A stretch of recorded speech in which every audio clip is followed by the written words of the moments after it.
Thank you for joining Real TV. Welcome back. Michael Israel. Enjoy.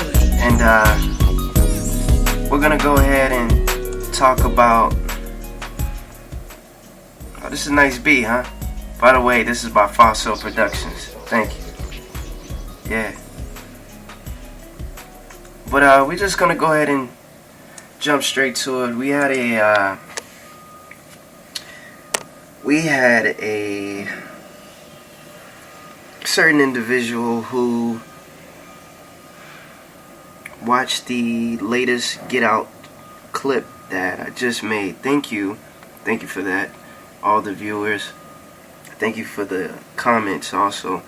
But I wanted to address, I would like to address race. I'd like to address the topic of race. The question was asked, am I a racist? Well, let me deal with it. Let me address it. Okay? See, when you have a suffix to a word, when you have a suffix for the word racist itself, that there's an ist to the suffix. Ist is the suffix of racist. So ist is describing the expertise or the quality or the skill of that particular thing. Okay? Alright, so when you say racist, you got to understand.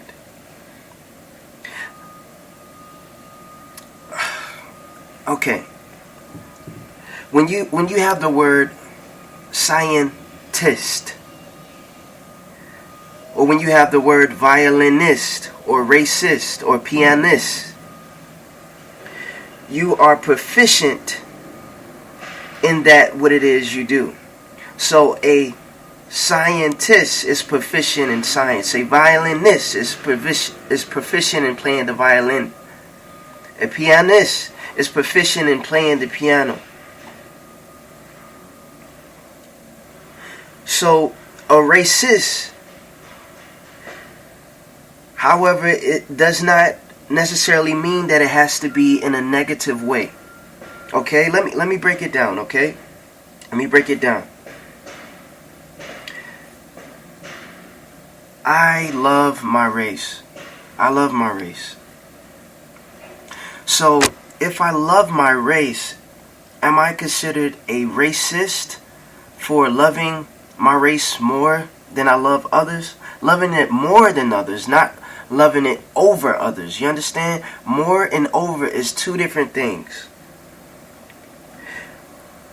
We as an entire race, okay? We as an entire race.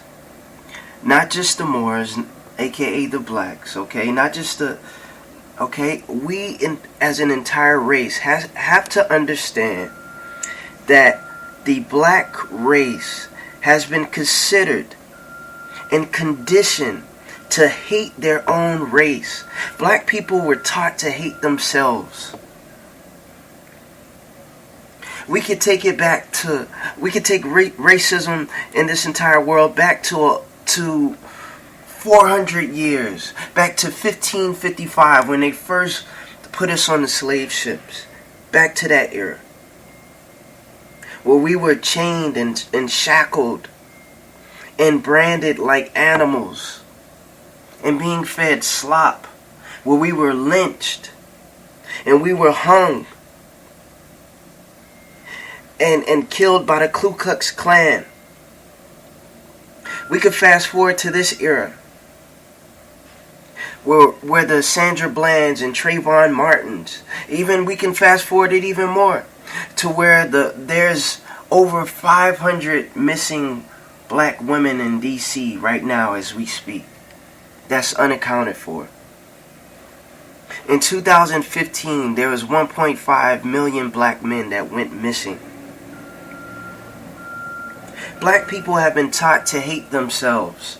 Black people can't even wear their own hair. Can't even wear their own natural curls and froze. There's skin creams that has hydrocortisone and salicylic acid mixed in with certain lotions and soaps to make the skin lighter. We were hate to hate our color. We were feuding against one another when we were enslaved, when they enslaved our mothers and our uncles and our cousins. You had the field slaves, and then you had the house slave. You had the dark-skinned blacks, and then you had the light-skinned blacks. We were taught to hate ourselves to the point where we were pinching our nose just to make it a little more smaller, a little bit more, you know what I mean? We would squish the noses on our infants, and they still do it to this day.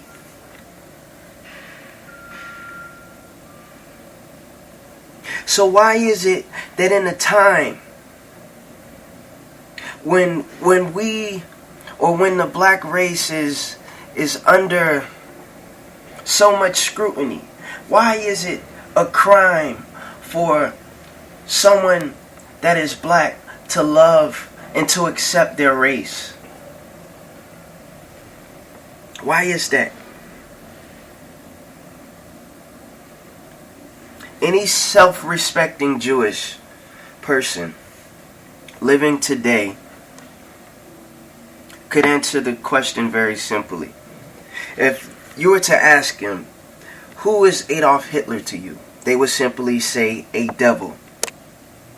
They would simply say a devil. Well, the word devil means to devalue or a devourer.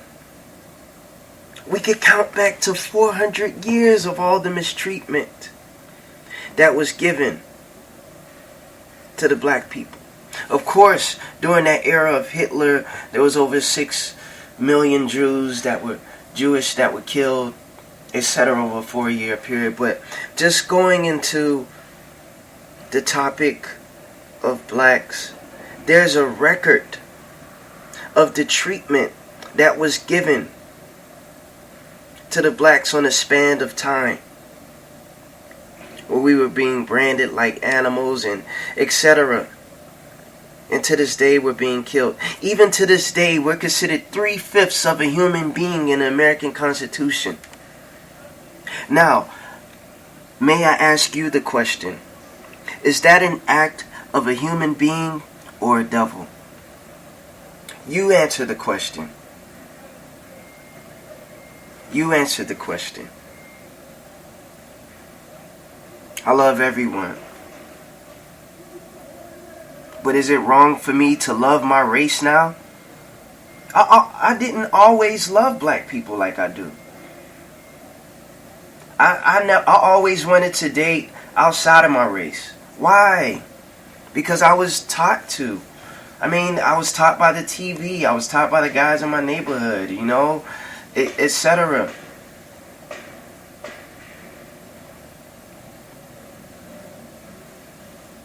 There's nothing wrong with loving your people. There's nothing wrong with that. So some may say that the movie Get Out is race bait. I can see where you're going with that. There is a lot of symbolism and symbology in it, but it has a meaning. It has a meaning to it all. So I say to you Moors, I say to you Jews, it's okay loving your people. There's nothing wrong with that. So if you get criticism about it, that's fine. That's fine. That's totally fine. Brush it off and continue to love. So I just wanted to get that across. I mean that there's doesn't make it justified, but there's a film that portrays us, for one, not being killed in the very in the end of the movie or anything like that, but there's so many films that go against, you know, who we are as a people. But that's just y'all know what I mean. Y'all know what I mean. But there's nothing wrong with loving your race, black people. There's nothing wrong with loving your hair. There's nothing wrong with loving the skin that you're in. So embrace it. Embrace it. That's just a quick show for today. Thank you again for joining Real TV. If this is your first time, we keep it real here. We keep it 100. So that's just it. That's the end of the show. Stay tuned for the next broadcast. Real TV.